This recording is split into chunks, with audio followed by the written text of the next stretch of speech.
tired.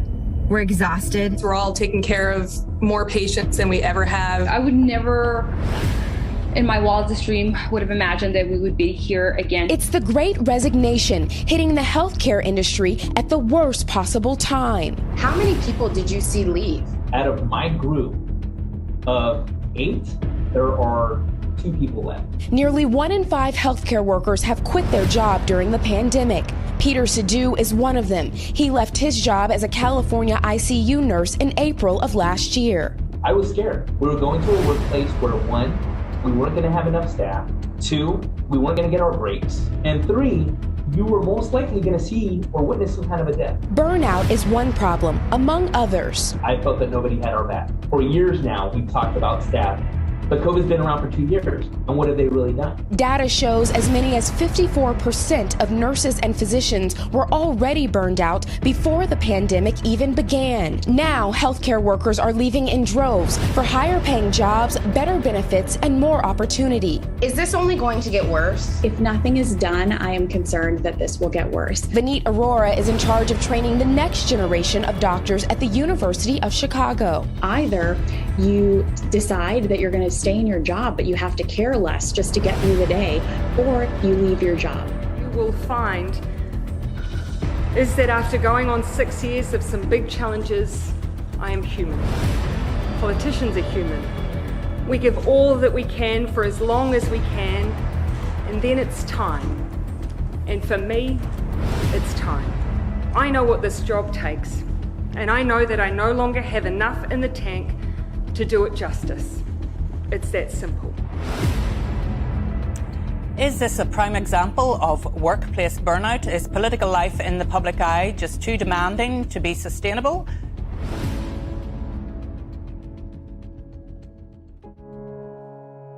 I have worked 75 of the last 77 days. It feels impossible to keep up. What if I get my kids sick or my parents? What if that's me next week? This is my calling. This is what I'm meant to do. I'm doing my best. I need help, but will I lose my license? I can fix this. I can save them. But who saves me?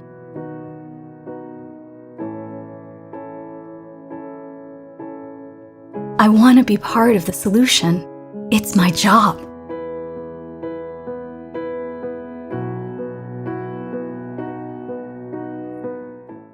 Burnout occurs when passionate, committed people become deeply disillusioned with a job that they had previously derived much of their identity and meaning from. They change from being enthusiastic and positive to exhausted and irritable. Burnout is a serious condition and one that develops over time. So in this video, we're going to look at some things you can do to avoid it.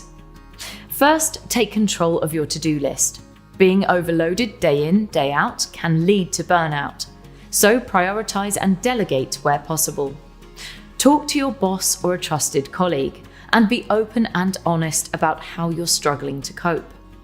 Next, address your stress. Use relaxation techniques like deep breathing or meditation, and look after your physical health by taking regular breaks and exercise. Give to others. Kindness feels good. Even small things like giving kudos can help to energize us.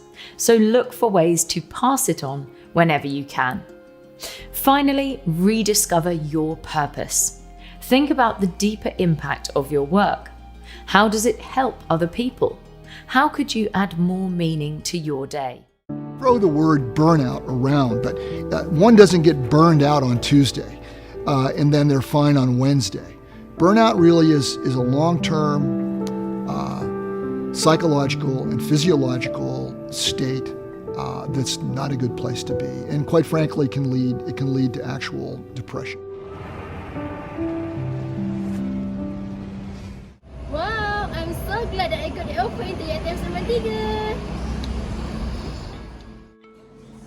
Assalamualaikum. Assalamualaikum. Waalaikumsalam. My you guys can call me Rai. Nice to meet you guys. Nice to meet you, Hannah. Hi. Rai, you think name is clever enough? No, but that's what my family called me. Oh, you better ignore her, right? Don't take it to your heart. She just playing. Wah, okay, sure.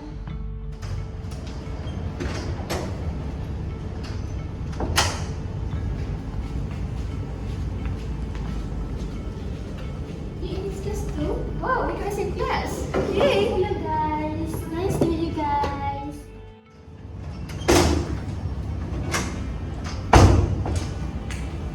Hello everyone. Hello, Amira. Okay, so today we are going to learn about hypothesis testing. But first, let me remind you that next week we are going to have our first test regarding chapter 1 until 3. And you, new student, must do self-learning, or you can ask your friend if you do not understand, okay? Sure, madam. I'm sure that I can do this very well. I trust myself. Assalamualaikum and good morning, guys. Waalaikumsalam. As I told you last week, today we are going to have our first test. Be prepared and take a seat because in 2 minutes I will start distributing the test paper. Wish you luck.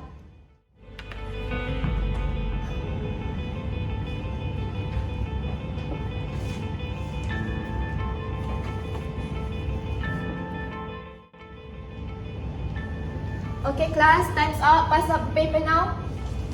Oh no, we still didn't answer yet. What if we fail? Right, time's up. What's wrong with you, Rehana? You studied, but you still failed.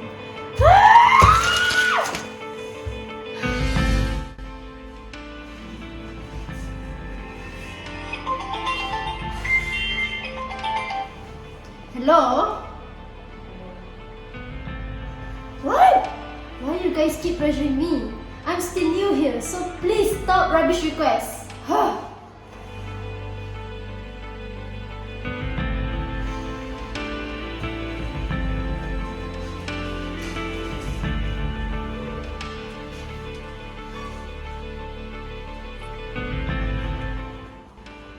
Right?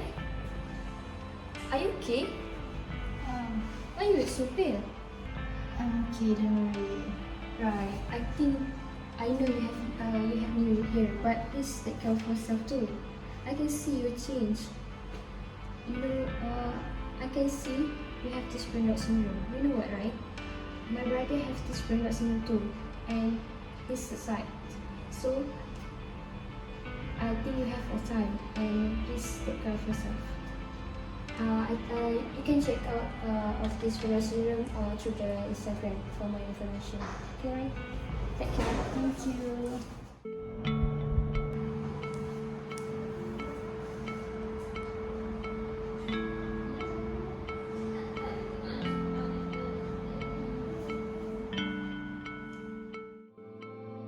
So much of our cultural narrative revolves around the stresses of life, and it can make us feel powerless. Struggles with anxiety, depression, and chronic health problems are becoming more and more common. Every one of us has been through traumatic events in our life, and it's something that should bring us together more instead of disconnecting us. There are little to no treatment options for people suffering from traumatic stress. If you're not diagnosed with PTSD or any other major traumatic condition, it can seem confusing on how to get help. These findings are about more than NET.